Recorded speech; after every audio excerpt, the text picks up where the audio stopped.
J'ai été élevée dans un cadre qui était quand même... J'avais des parents qui aimaient beaucoup la bande dessinée, donc j'ai toujours été pas mal entourée de bande dessinée.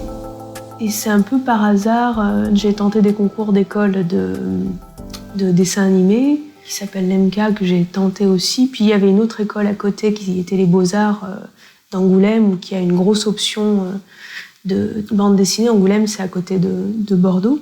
Là, j'ai pu découvrir en fait que on pouvait faire de la bande dessinée et que ce soit un métier et en vivre un peu, peut-être pas aussi bien que le dessin animé, mais...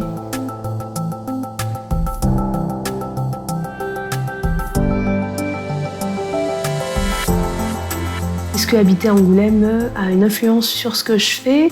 Eh ben, d'une certaine manière, comme il y a beaucoup de gens, il y a une énorme communauté de dessinateurs de bande dessinée, on se connaît quand même un peu tous, plus ou moins. Je crois qu'on est plus de 200 dans cette ville.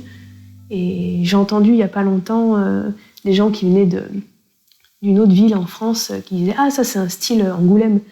En parlant donc visiblement, c'est identifiable aussi par l'extérieur. Donc, J'ai réussi à avoir ça, qui était un de mes trucs préférés. T'es une artiste, faut pas que tu fasses le saut. Quand tu vois tes œuvres dans les vitrines, c'est normal. C'est okay. Voilà. Ailleurs, tu existes. Oui, ouais, voilà.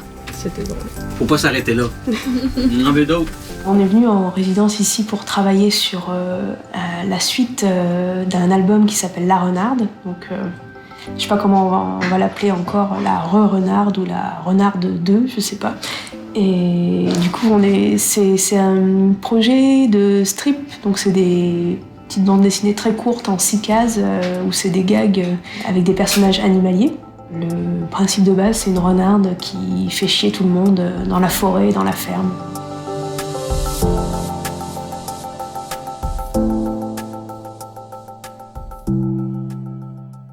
Ça, j'avais adoré. Quand je lisais ça, je pouvais pas m'arrêter de le lire.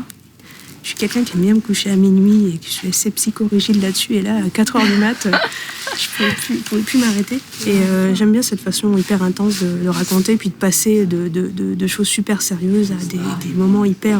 avec des personnages beaucoup plus grotesques qui font... Puis là, on sent vraiment l'héritage Versailles. Il y a toujours des pétales de rose qui volent. Enfin, c'est intense.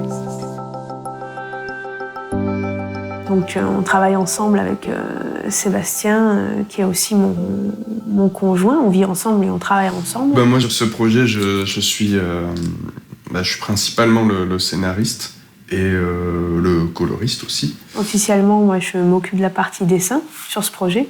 Nous, c'est quelque chose qui s'est fait très naturellement, finalement. Donc, Pour moi, mon boulot, il est assez intimement lié à ma vie. En fait, j'ai pas l'impression de travailler ou de pas travailler en fonction de... Oui, c'est ça. Il y a pas vraiment, c'est pas délimité le travail, les loisirs, les copains, la vie personnelle. Tout ça fait partie du boulot pour moi. Et du coup, être ensemble et travailler ensemble, c'est une certaine logique.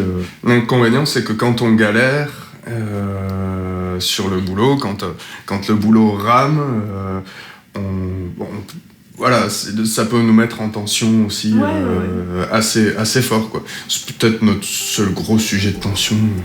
Une manière d'apprendre à se connaître aussi. L'expérience de résidence ici va forcément influencer le résultat, le livre final, ouais, c'est sûr. Les gens qu'on croise, les lieux dans lesquels on est ont une influence forcément sur le travail. Ça nous permet de laisser un peu toutes nos mauvaises habitudes, on va dire, à la maison. Et ce qui est marrant, c'est que dans notre bande dessinée, là, en ce moment, on dessine, il y a un passage de vol d'oies, de migration, et on en voit passer plein, en fait. Donc, il y a des parallèles marrants à faire.